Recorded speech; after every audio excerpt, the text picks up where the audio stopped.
Bom, pessoal, boa noite. Legal que a gente está junto de novo. Nós vamos começar orando e graças a Deus porque o Senhor nos tem dado saúde, né, e vida e a oportunidade de nós intercedermos pelos nossos amigos, pelos nossos queridos, né? Então vamos começar orando. Amém. Senhor, nós queremos em primeiro lugar, antes de mais nada, te agradecer, porque o Senhor é bom, porque a sua misericórdia dura para sempre, porque ela se renova todas as manhãs. Nós não nos cansamos de dizer isso, Senhor, porque nós devemos proclamar a tua bondade, a tua misericórdia e o teu amor. Queremos nos colocar, Senhor, agora na tua presença, para orar, para interceder, para orar pelos enfermos, por aqueles necessitados, Senhor, pelos nomes que foram colocados aqui, pela Juliana, pela Lica e pelo Gilson, Senhor. O Senhor tem todo o poder, o Senhor é um Deus criador, o Senhor cria a saúde, o Senhor destrói a doença. Então nós oramos para que as doenças sejam destruídas pelo teu poder, Senhor, pela tua palavra, Senhor. Então que as pessoas sejam renovadas, curadas e fiquem sãs pelo poder do teu nome, Senhor. E que o teu nome seja engrandecido, porque foi o teu nome que foi invocado para essa cura, Senhor. E que seja reconhecido como poderoso. Abençoamos a reunião desta noite, Senhor. Abençoamos os corações, os nossos corações, aqueles que vão ouvir a tua palavra. O livro de Apocalipse é um livro difícil, às vezes confuso, mas estamos aqui para que o Senhor nos esclareça pelo teu Espírito Santo. Abençoa, Senhor, Ulisses, usa a vida dele, que ele seja usado para nos ensinar. Abençoa, Senhor, o nosso país. Amém. Abençoa, Senhor Deus, as pessoas que estão precisando do Senhor, que estão precisando de emprego, que estão precisando de alimento, Senhor. Que possamos ser canais de bênção para essas pessoas também, Senhor, não só em oração, mas que o Senhor nos use, Senhor, para transformar a vida das pessoas necessitadas. Que o Senhor abra as portas para que a gente possa servir. Senhor, abençoa cada um que não entrou no grupo ainda, que vai entrar, e que a tua palavra seja poderosa hoje, Senhor, e que seja transformadora, e que faça morada nos nossos corações. Em nome de Jesus. Amém. Amém. Amém. Muito bom, queridos. Vamos lá, tem mais gente entrando aqui. E joia. Então, só para a gente lembrar onde a gente parou, né? Nós estamos estudando o Apocalipse. O Apocalipse a gente dividiu em 6. Oi, Tati. Tudo bem? Oi. Oi, Biel. Tudo bem? E a gente dividiu em 6 partes, né? Lembrando que uma parte é a introdução, que a gente já viu. Aí são 4 visões e um epílogo, né? Nós estamos estudando a primeira visão. Nessa primeira visão, João ouviu uma voz atrás dele e que o comissionou a escrever cartas. E aí ele está escrevendo 7 cartas a 7 igrejas localizadas em 7 cidades lá da Turquia, nos dias de hoje. Nós, na semana passada, nós estudamos 4 cartas, né? Estudamos a carta de Éfeso, né? Enviada a Éfeso, a carta enviada a Esmirna, a Pérgamo e a Tiatira. E hoje, então, a gente vai estudar as outras cartas, ok? Pode ser? Então, nós vamos, obviamente, abrir em Apocalipse, capítulo 3, e vamos, então, ler essa carta que João, então, escreveu ao anjo ou ao líder da igreja lá de Sardes, capítulo 3, de 1 a 6, ok? Esse Doquinha vai ler pra gente, pode ser? Escreva esta carta ao anjo da igreja de Sardes, que fica em Sardes. Esta é a mensagem daquele que tem os 7 Espíritos de Deus e as 7 estrelas. Sei de tudo que você faz. Você tem fama de estar vivo, mas está morto. Desperte, fortaleça o pouco que resta, pois até mesmo isto está quase morto. Vejo que suas ações não atendem aos requisitos do meu Deus. Lembre-se do que você ouviu e no que acreditou no princípio. Agarre-se a isso com firmeza. Arrependa-se. Se não despertar, virei subitamente até você como um ladrão. Há alguns em Sardes, no entanto, que não mancharam suas roupas com o mal. Eles andarão comigo vestidos de branco, pois são dignos. O vitorioso será vestido de branco. Jamais apagarei seu nome do livro da vida e confirmarei diante de meu Pai e de seus anjos que ele me pertence. Quem tem ouvidos para ouvir, ouça o que o Espírito diz às igrejas. Ok, então essa carta é escrita a Sardes, né, a essa cidade, não é? E começa com uma mensagem muito impactante, né? Dizendo assim: eu sei que você tem nome de vivo, mas de fato vocês estão mortos, né? Então, tens nome de que vives, mas está morto? São aparências, né? Deixa eu só clicar aqui para entrar mais alguém. São aparências, então a gente tem que estar bem atentos a isso, né? Jesus censurou a igreja em Sardes porque haviam pessoas que viviam de aparências, queriam mostrar aquilo que realmente não eram e não estavam vivendo, né? Então, para Jesus, ele não busca super-homens, super-mulheres, super-crentes. O que ele busca são pessoas que estejam aos seus pés, né? Que se consagrem a ele, mas que estejam de coração inteiro dedicado a ele, né? Então, é muito melhor a gente não seguir poucas coisas mais bem feitas do que tentar viver tudo e não viver nada, né? E então, esse era um problema da igreja de Sardes, né? Aí ele fala, olha, fortaleçam aquilo que ainda está vivo em vocês, não é? Porque vocês não estão agindo corretamente, né? Vocês não estão atingindo aquilo que precisa, que é o mínimo. Qual que é o mínimo? Sinceridade, pessoas genuínas, né? E aí falou, ó, obedeçam e se arrependam. Senão, virei como ladrão. A gente estudou isso bastante, né? Só lembrando que antes de estudar Apocalipse, a gente estudou, né, o sermão profético de Mateus, as palavras de Jesus, as palavras do apóstolo Paulo, as palavras do apóstolo Pedro. E em todas elas a gente viu que todos eles falavam que Jesus viria como um ladrão, né? Numa hora em que a gente não esperasse, seria nessa hora que ele viria. Então, nós temos que estar esperto. Jesus nos chamou a vigiar, a estarmos diante dele, né, com as vestes brancas, procurando servi-lo de coração, sem distrairmos, né, sem distração, não é? Então, você vê que ele fala uma coisa bacaninha aqui. Alguns de vocês em Sardes têm conservado limpas as suas roupas. Vocês andarão comigo vestidos de roupas brancas, pois merecem essa honra. Bonito isso. Em outra tradução diz assim, mas também tens em Sardes algumas pessoas que não contaminaram suas vestes e comigo andarão de branco, porquanto são dignas disso. Como é que está na sua mesa, Doca? Porque obedeceu a minha ordem para perseverar, eu o protegerei. Não, das vestes. Das vestes. Sei tudo. Peraí. Sumiu. É Sardes. Isso. Há alguns em Sardes, no entanto, que não mancharam suas roupas com o mal. Eles andarão comigo vestidos de branco, pois são dignos. O vitorioso será vestido de branco. Jamais apagarei seu nome do livro da vida e confirmarei diante de meu Pai e de seus anjos que ele me pertence. Bonito isso, né? Já pensou, gente? Jesus chegar e confessar diante do Pai que a gente pertence a ele? Que maravilha! Tem coisa melhor, né? Não dá para querer algo melhor do que isso, não é verdade? E aí ele sempre termina dizendo aquela frasezinha, né? Portanto, se vocês têm ouvidos para ouvir, ouçam o que o Espírito de Deus diz à igreja, né? Hoje, né, como eu disse, na Bíblia, mensagem, ela fala assim, seus ouvidos estão abertos? Então ouçam o que o Espírito Santo está falando, não é? É mais ou menos hoje que a gente fala, tá ligado? Tá ligado? Presta atenção, cara, se liga na palavra, né? Se liga naquilo que o Espírito Santo está falando, né? Seria assim que ele falaria na linguagem contemporânea, de hoje, né?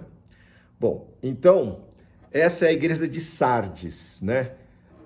Qual era o ponto aqui da igreja de Sardes? Pessoas que estavam vivendo de uma maneira falsa, né? E, obviamente, como nas outras cartas, Jesus falou, obedeçam e se arrependam. Eu estou dando tempo para vocês, né? Entrem em acordo comigo, né? estabeleçam um pacto de paz com Deus, não é? Ouçam enquanto Ele está chamando, né? Ainda há tempo, não é? E se você fizer assim, você andará comigo de branco e eu vou confessar o meu nome, o seu nome, diante do Pai. E vou dizer que vocês me pertencem, né? É bem bonito isso, mas ela é uma advertência para que a gente esteja sempre limpando as nossas vestes, né? Sempre lembrando que Jesus nos ensina a confessar os nossos pecados, não é?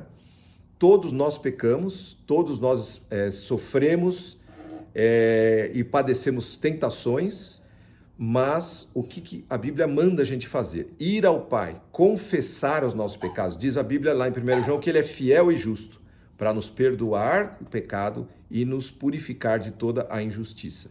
Então a questão não é ficar arvinho, arvinho, como diz, né? A questão é, quando a gente se sujar, a gente vai aos pés de Jesus e fala com Ele, porque sujar nós iremos. Infelizmente, a nossa tendência é pecaminosa, né?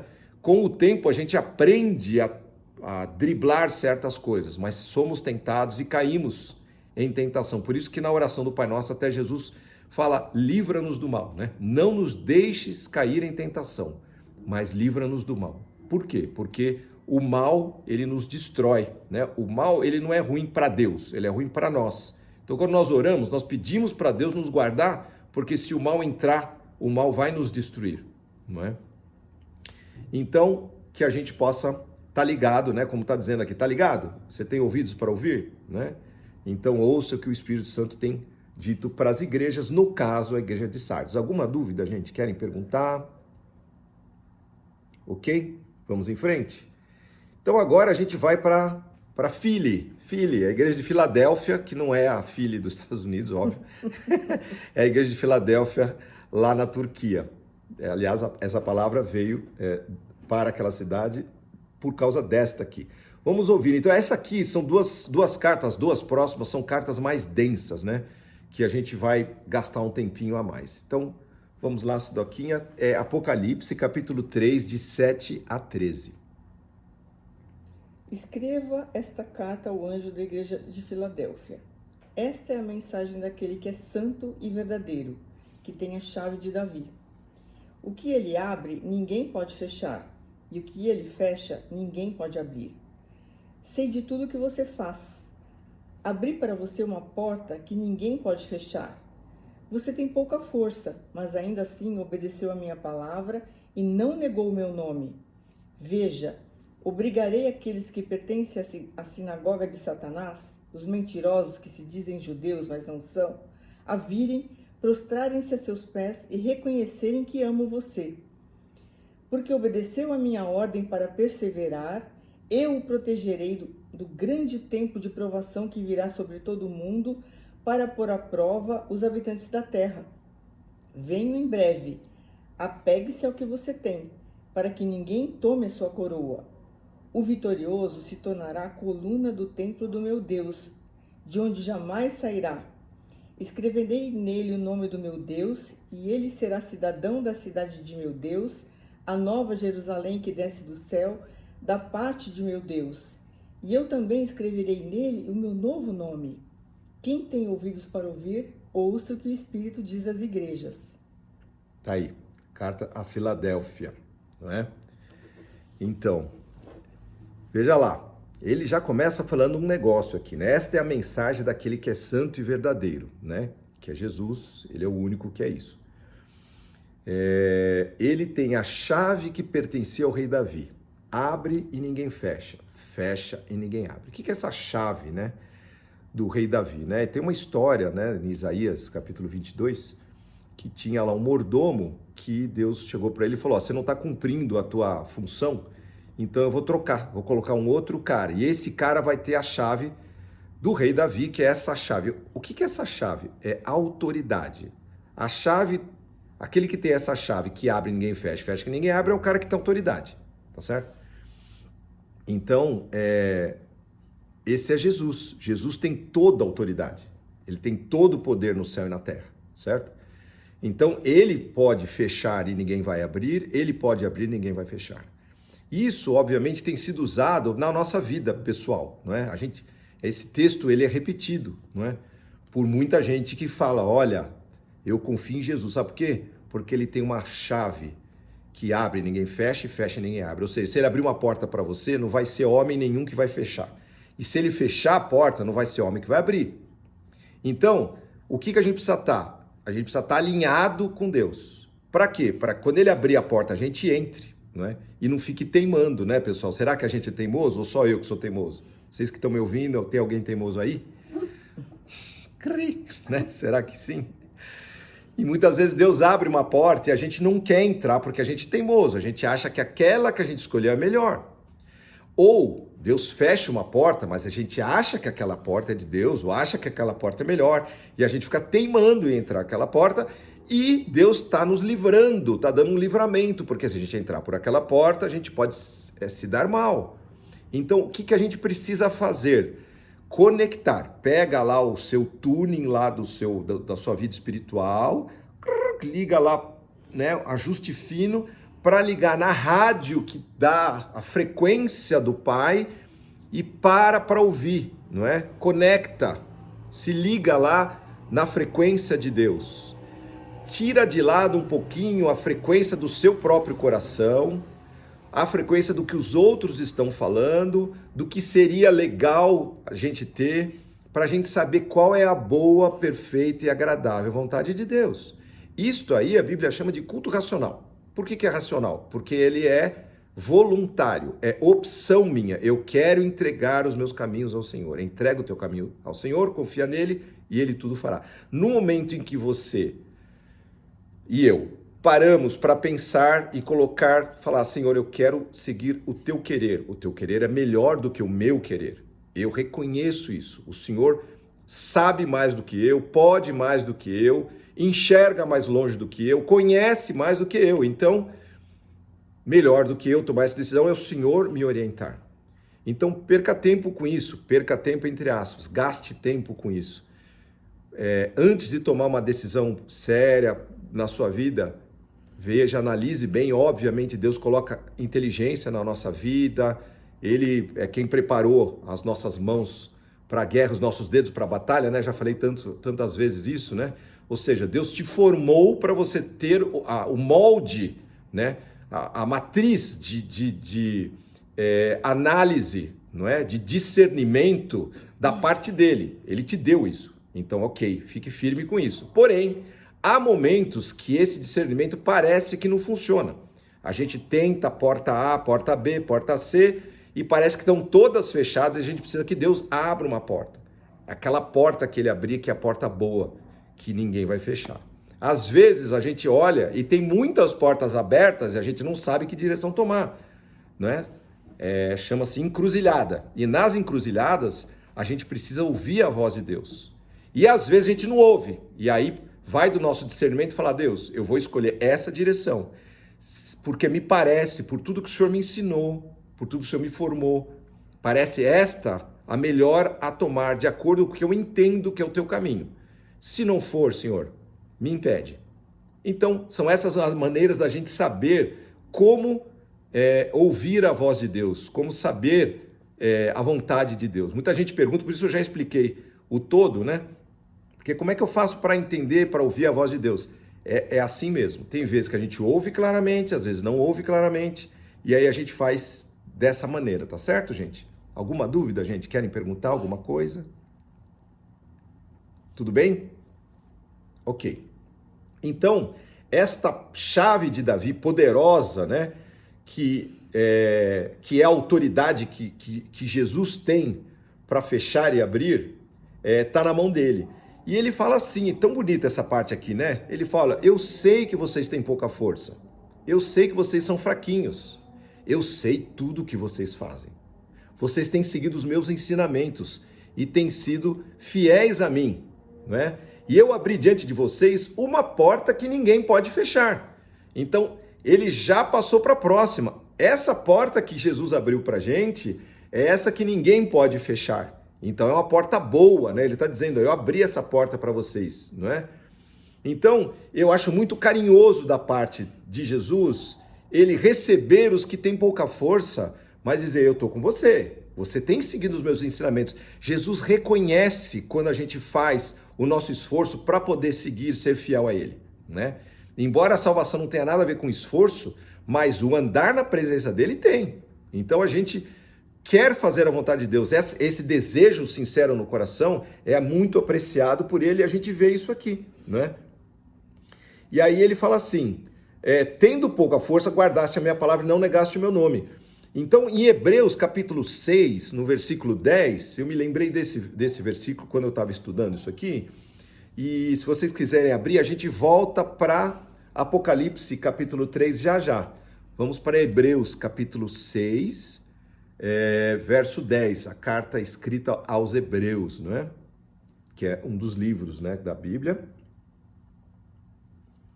Então, capítulo 6, versículo 10. 6, 10. Vamos lá?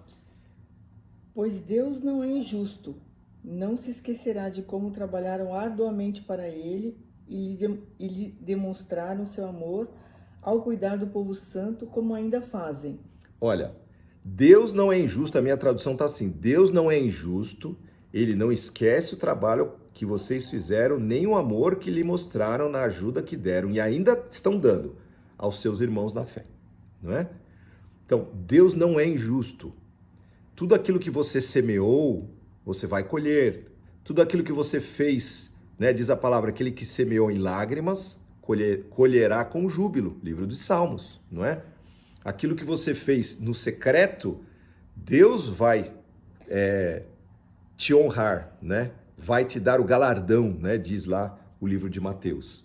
Então ele não é injusto, ele sabe das tuas obras, por isso que a gente pode fazer no secreto, né? Que a Bíblia fala, porque não sabendo a mão direita o que a esquerda faz, ou a esquerda o que a direita faz, Deus vê, Deus tudo vê, e a todos recompensa, né? Porque ele é bom, tá certo? Então vamos voltar agora lá para Apocalipse capítulo 3. Aí ele fala uma coisa aqui, queridos, que eu acho importante, né? Ele volta a falar, é a quarta vez, quatro cartas que ele fala sobre aquela gente que pertence à sinagoga de Satanás, aos que são de Satanás. É ruim, né, meu? O cara escreveu para 7 igrejas e pelo menos a maioria delas o inimigo tinha tomado conta, né? E como o Rodrigo perguntou a semana passada, alguns não entenderam a pergunta dele. Então, repetindo, ele me perguntou, Ulisses, quando foi escrito o Apocalipse? Eu falei lá, entre o ano 90 e 95. Ah, pensei que fosse mais tempo depois da morte de Jesus. E eu falei, em torno de uns 60 anos depois que Jesus morreu. Jesus viveu 33, não é? Então, mais ou menos uns 60, 70 anos, né? Então, para aqueles que não entenderam a pergunta e a resposta, tá aí a explicação, né? Porque uma pessoa me perguntou. E então, nessa época, quando o João escreveu isso, já parte da igreja estava contaminada, né? Como eu falei a semana passada, né?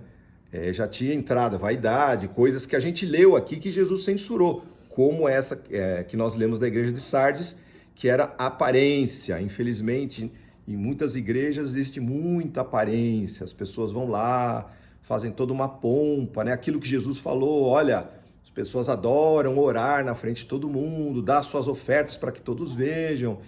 E, em verdade, eu digo que eles já receberam o seu prêmio, já receberam, foram presenteados com isso. O quê? Parabéns. Mas a oferta que deram ou que fizeram pouco agradou a Deus, porque o que Jesus quer não é pirotecnia, né? Nem aparência, né? Surgiram espíritos de engano e também judaizantes. Queriam que as pessoas voltassem para a lei também, que não foi o que Jesus pregou, que Jesus veio e ele nos deu a graça. Não é pela lei, não é pela força. Então, as pessoas eram usadas pelo engano para distorcer a palavra de Deus. Então, eles permaneceram firmes aqui e não se entregaram a essas confusões da época. E você vê que ele cita aqui, não é? Olha, eu farei com que aqueles mentirosos que afirmam ser judeus, mas não são. farei com que eles venham e caiam de joelhos diante de vocês, todos eles saberão que eu amo vocês. Interessante isso. O que é ser um judeu, espiritualmente falando, no caso aqui? Sendo que Jesus veio como judeu, mas veio para os gentios também, os não judeus. Então nós vamos agora lá na carta de Paulo aos Romanos, capítulo 2, né? Vamos ver o que a Bíblia diz sobre esse ponto aqui, que é um ponto importante para a gente levantar, né? Então, Romanos, capítulo 2, no verso 28 e 29. Romanos, carta de Paulo aos Romanos, né? A igreja em Roma, capítulo 2, versos 28 e 29. Pois ser judeu exteriormente, o ser circuncidado não torna ninguém judeu de fato. Judeu verdadeiro é quem é, no íntimo, a circuncisão verdadeira. É a circuncisão do coração, feita pelo Espírito, e não pela letra da lei, recebendo assim a aprovação de Deus e não das pessoas. 28 e 29? Foi até o final, hein? Então, tá diferente a sua tradução. É que o judeu verdadeiro é quem o é no íntimo, que tem a circuncisão verdadeira, que é do coração, feita pelo Espírito, e não pela lei, não pela letra, recebendo assim a aprovação de Deus e não das pessoas. Tá, joia, essa tradução tá bem legal. Então, na verdade, o que ele diz? A circuncisão, o que faz um judeu judeu? A circuncisão, ele é circuncidado, o judeu, logo, bebezinho.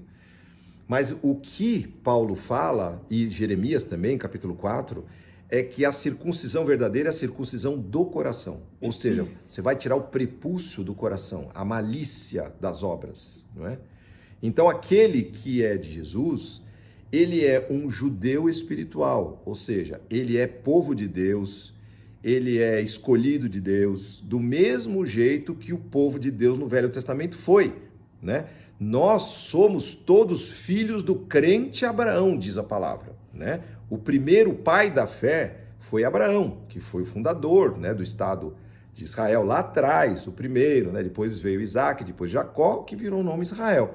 Então, tudo isto aconteceu para que nós hoje, era uma figura daqueles que viriam depois e que teriam os seus corações circuncidados, não é? Que agradariam por dentro e não por fora. Jesus vem olhar o nosso coração e aquilo que a gente é de verdade, por isso que as aparências não passam diante de Jesus, não é? E ainda no final ele diz assim, isso é uma coisa que o Espírito de Deus faz, não é? E que a lei não pode fazer, a lei escrita. E o louvor que essa pessoa recebe não vem de seres humanos, mas vem de Deus. Então nós vamos receber o reconhecimento do Pai e não das pessoas, não é? Então, quando aqui fala daqueles que se dizem judeus, afirmam que são, mas não são, é porque no coração não são. Não importa de onde você tenha nascido, qual seja a sua linhagem, o que importa é o que você é por dentro, o quanto você é transformado pelo Espírito Santo de Deus, porque é o Espírito, como a Sidoca leu, que faz essa obra e não a lei escrita, tá certo? Então, é isso que quis dizer aqui, né? Que esses que se chamam judeus, mas não são, farei com que eles venham e se prostrem diante de você. O que ele está dizendo? Você é fraquinho? Você não tem força? Pois é, mas pessoas vão te reconhecer. Diz lá o Salmo, né, 23, né? Que Deus vai preparar uma mesa na presença dos meus inimigos, não é?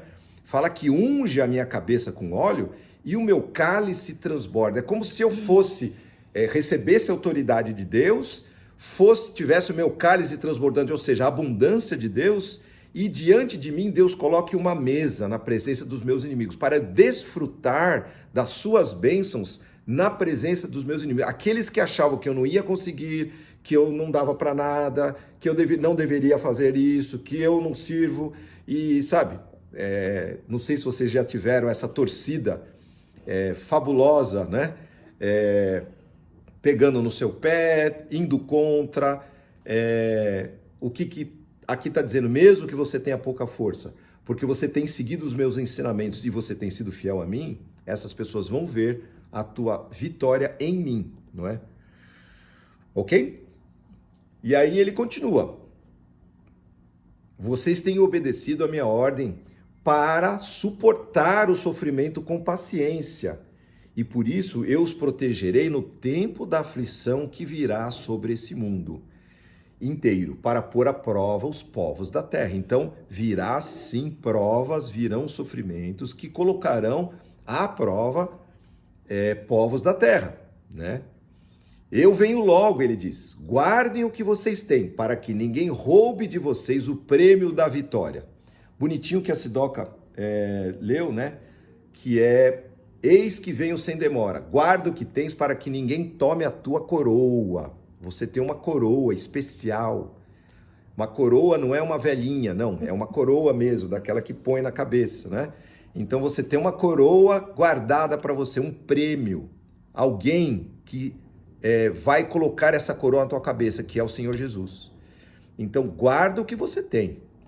Então isso vale como ensinamento para a gente, sabe? Porque às vezes, como a gente está falando lá, a gente passa por luta, passa por provas, e a gente tem que se fiar em Deus para que ninguém roube a nossa coroa. Gente, tem muita gente querendo tirar a coroa da nossa cabeça, sabe? Muita gente querendo que a gente perca o prêmio da soberana vocação, né? E que a gente está hoje correndo, né, a boa carreira para chegar lá na frente um dia e falar, guardei a fé, não é? Então, que a gente saiba disso, que você não fique desatento, que você vigie em servir a Deus. Guarda o que tens, para que ninguém tome a tua coroa, tá certo? Seja fiel a Deus. Cuide da sua coroa, cuide da sua fé com o Senhor Jesus, para que você chegue lá em cima e receba aquilo que é teu por direito. Direito por quê? Porque Jesus é o teu direito. Jesus é a nossa justiça. Ele padeceu por nós, para que nós, entregando os nossos andrajos, inclusive é o que fala aqui, nós recebamos a veste branca que ele tem preparada para a gente. E ele fala, aquele que conseguir essa vitória, eu farei que ele seja uma coluna no templo do meu Deus. E essa pessoa nunca mais sairá dali. Ou seja, o que é a coluna no templo do meu Deus? Um dos esteios, né? Como é que tá aí, Ki? Não, dos pilares. Dos pilares, né? Um dos pilares do templo de Deus, né? E eu escreverei nesta pessoa o nome do meu Deus, o nome da cidade do meu Deus, que é a Nova Jerusalém, que virá do céu da parte do meu Deus. E ele termina dizendo, eu também escreverei nela, ou nele, nesta pessoa, o meu novo nome, o nome de Jesus, esse novo nome de Jesus. Interessante isso aqui, né? Nome de Deus, o nome da cidade de Deus, a Nova Jerusalém, e o meu novo nome. Bom, vamos falar um pouquinho do novo nome de Jesus? Vamos lá? Qual seria o novo nome de Cristo? Não é? Então eu estava só estudando, né? No tempo de Jesus, os líderes da época chamavam ele de impostor, chamaram ele de Beuzebu, né? Na profecia de Isaías 53, o sermão profético, né, que Isaías fez, né, falando da vinda de Jesus, Isaías falou que ele era desprezado e indigno, alguém de quem nós escondíamos o rosto. Então, esses foram os nomes que Jesus foi chamado. Já Isaías 9 fala que quando ele vier em glória, ele será chamado de maravilhoso, conselheiro, Deus forte, Pai da eternidade, príncipe da paz. Será que vai ser algum desses nomes? Quando a gente estudar a visão que João teve no Apocalipse, daqui a pouquinho, as criaturas do céu vão se referir a ele como o leão da tribo de Judá. Nós vamos ler isso daqui a 2 semanas, não é? A raiz de Davi, ou seja, o descendente famoso da casa de Davi, da família de Davi. Paulo fala lá em Filipenses capítulo 2, vamos abrir lá em Filipenses capítulo 2, carta que Paulo escreveu ao povo lá de Filipos, né? Capítulo 2, versículo 8 a 11. Achou? Eu vou ler um pouquinho antes, tá? Tá. Quando veio em forma humana, humilhou-se e foi obediente até a morte e morte de cruz. Por isso, Deus o elevou ao lugar de mais alta honra e lhe deu o nome que está acima de todos os nomes, para que, ao nome de Jesus, todo joelho se dobre nos céus, na terra e embaixo da terra, e toda língua declare que Jesus Cristo é o Senhor, para a glória de Deus Pai. Veja só, diz que após ele vir à terra, viver, morrer e ressuscitar, Deus o exaltou como soberano e lhe deu um nome que é maior, que é sobre, que está acima, é mais importante, mais sublime e poderoso do que todo nome dos que estão no céu, na terra e debaixo da terra. Ou seja, Jesus é o cara, não tem ninguém para Jesus, não tem bom para ninguém.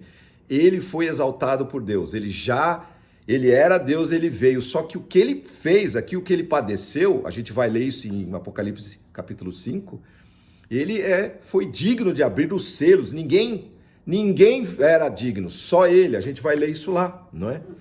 E ele recebeu esse nome, que é sobre todo nome, para que diante do nome de Jesus, todo joelho se dobre e toda língua confesse que ele é Senhor para a glória de Deus Pai. Isso é fantástico, dos textos mais lindos da Bíblia, não é? E mostra quem é Jesus, com quem nós estamos lidando. Então, se na nossa cabeça Jesus foi o andarilho, foi o profeta, foi um bom homem, foi um filósofo, foi um desprezado indigno, ou foi um Beelzebu ou um impostor, sei lá, o que passa na cabeça de tanta gente que não conhece a Jesus. Quando a gente conhece a Jesus e a gente teve esse encontro com ele, ele passa a ser o nome mais precioso, o nome mais doce, o nome mais puro, o nome mais querido, mais amado, o que faz mais sentido para a nossa vida, a quem nós damos todo o louvor e toda a glória, diante de quem nos prostramos, toda a nossa devoção, todo o nosso culto, tudo aquilo que a gente tem no nosso âmago, por isso que Jesus fala que o maior mandamento é amar a Deus de todo o coração, toda a alma, de todas as forças, todo o entendimento. A gente entrega, derrama diante de Jesus e fala, Jesus, está aqui. A palavra até usada é eu me rendo. Esse render, é tudo, eu te entrego tudo. Jesus, eu reconheço que o Senhor é muito, mas muito maior do que eu penso. Eu não consigo aquilatar quem o Senhor é. Quando novamente a gente ler no capítulo 5 de Apocalipse, nós vamos ter uma ideia, de milhões e milhões de seres, milhares de milhares, todos se prostram diante de Jesus. E não são quaisquer seres, são seres celestiais poderosíssimos, não é? E toda língua vai confessar, todo joelho vai se dobrar. Então ele está dizendo o que aqui? Que eu escreverei, não é? O nome do meu Pai, o nome da cidade do meu Deus, e o meu nome, que é esse nome, Senhor dos Senhores, Rei dos Reis, esse Jesus maravilhoso, esse nome vai estar escrito aqui em nós, assim, é a nossa identidade, né? Jesus, o nosso dono, o nosso querido, o nosso amado, o amado da nossa alma, né? A razão da nossa vida, a nossa fonte de bem, nosso querido, não é? Então é o que ele fala, se vocês têm ouvidos para ouvir, então ouçam o que o Espírito diz às igrejas. Tá certo? Dúvidas, pessoas? Silvia? Tudo bem? Pode? Ninguém quer perguntar nada? Dri? Oi, Dri. Tudo bom? Bom, podemos continuar então? Vamos lá então, a última carta a Laodiceia, não é? Alguns interpretam as cartas do Apocalipse como cada carta um período, né? Eu já expliquei isso a semana passada, né?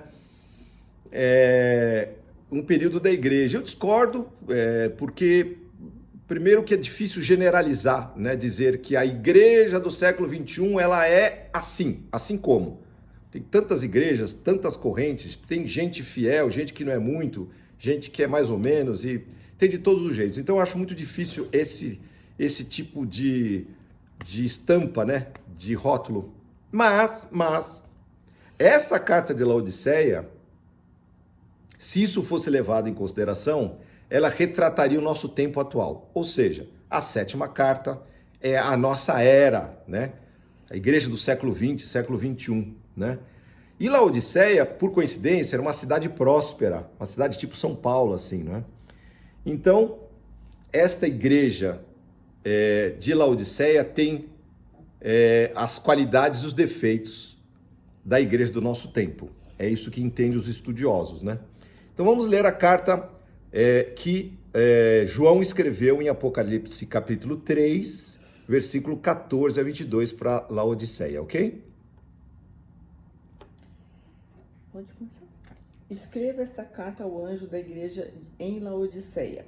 Esta é a mensagem daquele que é o Amém, a testemunha fiel e verdadeira, a origem da criação de Deus. Sei de tudo que você faz. Você não é frio e nem quente. Desejaria que fosse um ou outro, mas, porque é como água morna, nem quente nem fria, eu o vomitarei da minha boca. Você diz, sou rico e próspero, não preciso de coisa alguma, e não percebe que é infeliz, miserável, pobre, cego e está nu. Eu o aconselho a comprar de mim ouro purificado pelo fogo, e então será rico.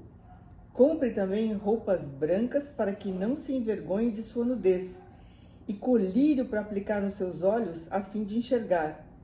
Eu corrijo e disciplino aqueles que amo, por isso seja zeloso e arrependa-se.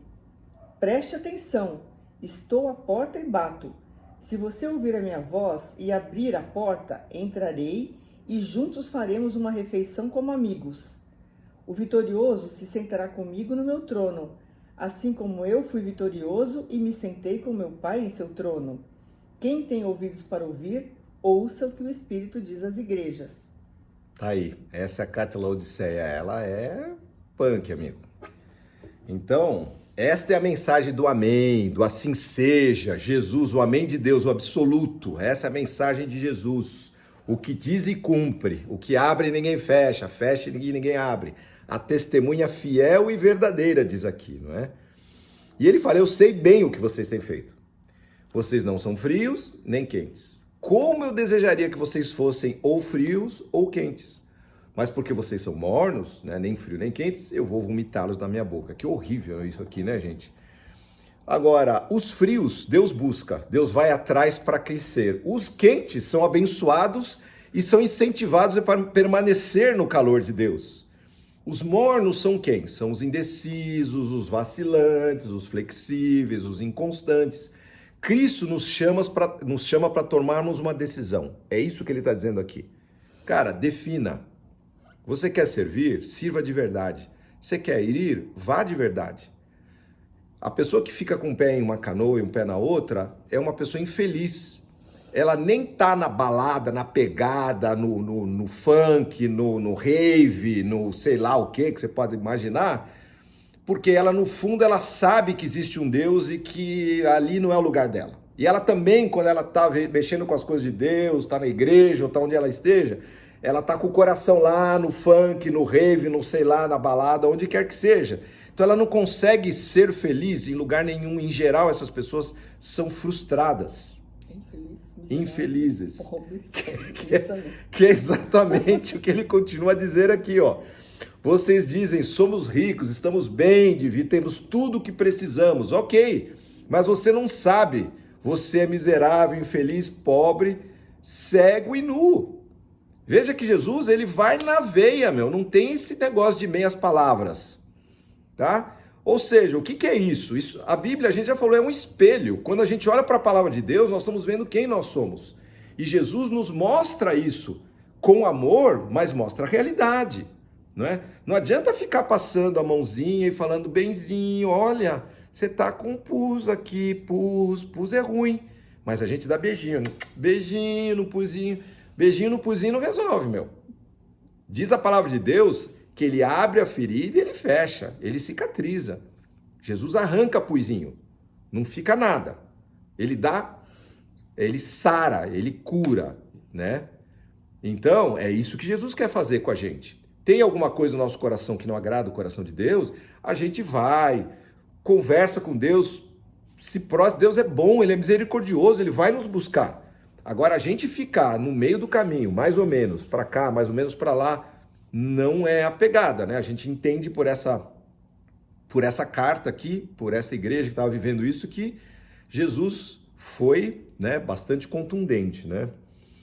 E você veja que aqui Jesus fala, vocês se dizem ricos, temos tudo, esse status, né, que garante estabilidade. Não era estabilidade nenhuma, cara. Nós estamos no meio de um Covid, um mísero micróbio maledeto, ele invadiu o mundo inteiro e a gente está aqui dentro de casa. Faz 90, 100 dias que eu estou dentro de casa. Então, quem que é o homem para se achar alguma coisa e achar, não, eu tenho tudo, cara. Eu sou o cara, deixa comigo, tô no domínio, meu, tá? Tô no controle. Controle de nada, né? Ele fala que infelizmente, você não consegue enxergar a tua situação. Aí, veja só que lindo que ele fala. Portanto, eu aconselho que vocês comprem de mim ouro puro para que sejam de fato ricos. Ou seja, riquezas verdadeiras. Adquiram riquezas que não podem ser consumidas ou roubadas. Aí ele fala, vestes brancas para cobrir a vergonha da tua nudez. Vestes puras. Jesus quer te dar um novo coração. Deus quer trocar os andrajos do mendigo por vestes brancas purificadas. É isso que Jesus quer fazer. Jesus, ele não recalchuta. Jesus, ele não dá um tapa, né? Ele transforma, né? Jesus falou, é necessário nascer de novo. Ele vai e faz tudo novo. Jesus é o criador de todas as coisas. Então, se a gente está no meia boca, vamos pedir que Jesus limpe o nosso coração, que ele quebrante a nossa alma para que a gente seja refeito como vaso nas mãos do oleiro, né? O oleiro é aquele que faz os vasos de barro, né? A Bíblia usa essa figura, né? E fala também, comprem de mim colírio para os seus olhos, para que vocês possam ver. Você não está vendo nada, cara, você está se achando, mas na prática, você é um miserável. Você está nu e nem está vendo, não é? Então esse colírio celestial, né? Que para nós termos os olhos abertos e a visão apropriada de Deus, que Deus nos dê a visão dele. Cristo nos corrige, né? Porque está escrito aqui, eu corrijo e castigo todos aqueles que amam. Levem, portanto, a sério as coisas e se arrependam, não é? Então, Jesus nos corrige para que possamos desfrutar da sua presença, do seu amor, da sua proteção hoje e eternamente. E aí ele fala aquele texto que é tão repetido, eis que estou à porta e bato, se alguém ouvir a minha voz e abrir a porta, entrarei em sua casa, cearei com ele, ele comigo, né?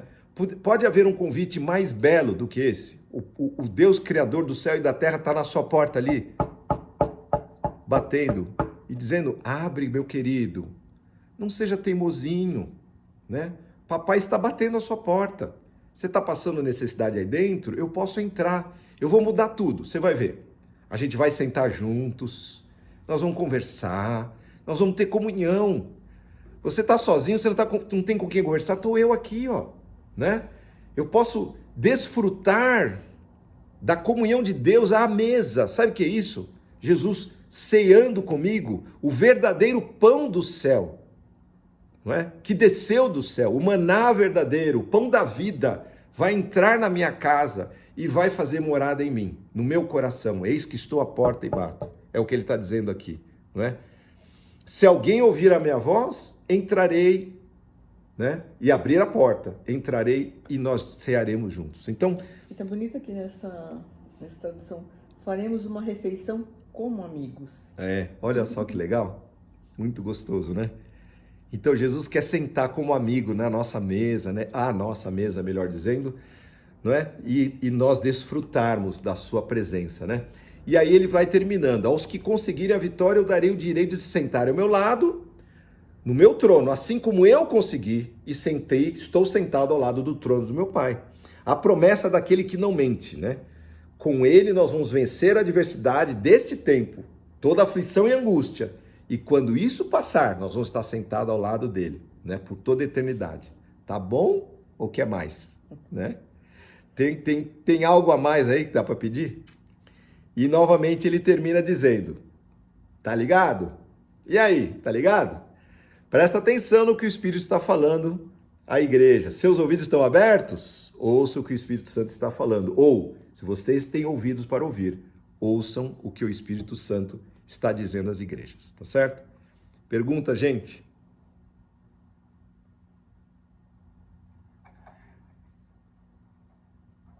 Fala, Felipe. Tudo certo? Tudo certo. Tá. Ninguém entendeu nada ou entenderam tudo? Assim, então...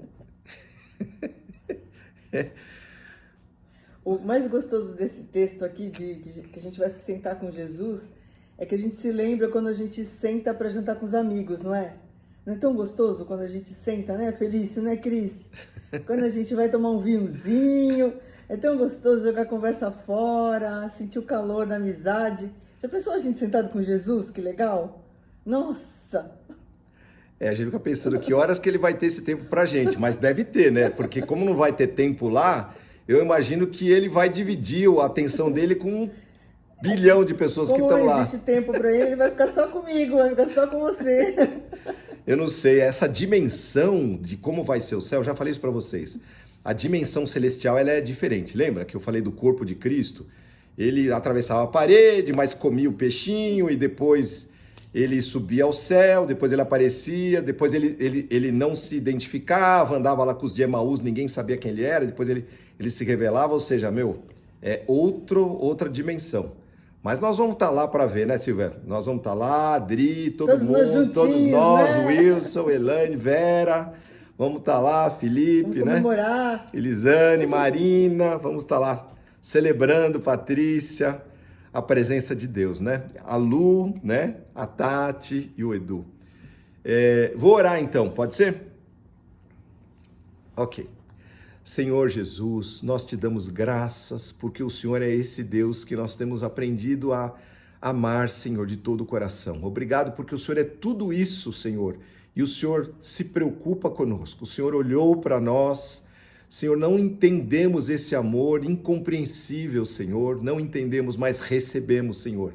Recebemos dentro de nós, Senhor, esse amor que nos constrange, Senhor, e que, Senhor, move o íntimo, Senhor, da nossa alma, Senhor. Pai, nós estamos aqui para consagrar a nossa vida a Ti, Senhor, para, Senhor, evitar estas coisas que nós lemos, Senhor, essa dupla face, de sermos só aparência, Senhor, de estarmos ligados a coisas que não servem, Senhor. Mesmo fraquinhos, o Senhor olha para nós com Teus olhos de amor, e o Senhor nos abraça, e o Senhor prepara uma mesa perante nós, na presença dos nossos inimigos, Senhor. Que Deus maravilhoso, Senhor. Nós te honramos, nós te bendizemos, Senhor. Nós te exaltamos como Deus que o Senhor é. Não há outro além de ti, Senhor. Nós então entregamos a nossa semana, o nosso dia, a nossa vida, a nossa casa, tudo que nós temos, somos, Senhor, tudo que nós pensamos, falamos, sentimos, Senhor. É tudo isso, Senhor, que nós temos, que é tão pouco, Senhor. Nós entregamos tudo, Senhor. Amém, Senhor. Porque o Senhor deixou tudo por nós, Senhor. O Senhor deixou a Tua glória, o Senhor deixou a presença do Pai para vir aqui viver, Senhor, neste abismo que nós vivemos, Senhor. Ó Senhor, e o Senhor entregou a Sua vida por nós, Senhor. Viveu aqui como um andarilho, Senhor, sem ter onde reclinar a Tua cabeça. E o Senhor nos amou tanto, Senhor. O Senhor nos viu, Senhor, lá daquela cruz. E o Senhor, deu a Sua vida por nós. Foi obediente até a morte de cruz. Por causa disso, diz a Tua palavra, e nós lemos, o Senhor o exaltou e lhe deu um nome que é sobre todo nome, para que diante do nome de Jesus, todo joelho se dobre e toda língua confesse que só Tu, Senhor, és Deus, é o Senhor de todos. Senhor, nós confessamos antes, Senhor, um dia os Teus inimigos se prostrarão, nós temos isso no Apocalipse, Senhor. Mas nós não somos Teus inimigos, nós nos prostramos hoje, Amém, Senhor. E dizemos que o Senhor é Deus acima de tudo e de todos. E, Senhor, nós Te honramos, Senhor, com tudo que temos e somos. Recebe a nossa vida, Jesus. Abençoa cada um, Senhor, que está nos ouvindo agora, Jesus. Cuida, entra nos seus lares, Senhor. Faz morada, Senhor. Abre, Senhor Jesus, os ouvidos para que ouçam e que eles abram a porta dos seus corações, para que o Senhor entre e possa cear com cada um deles, Senhor. Ouvir, Senhor, as suas petições, ser amigos, como a Sidoca falou, Senhor. E que a gente possa ter uma boa conversa contigo, Senhor. Pai, uma conversa eterna que nunca vai acabar. Muito obrigado, Jesus. Te damos graças de coração. Em nome de Jesus, nós oramos ao Pai. Amém. Amém, queridos.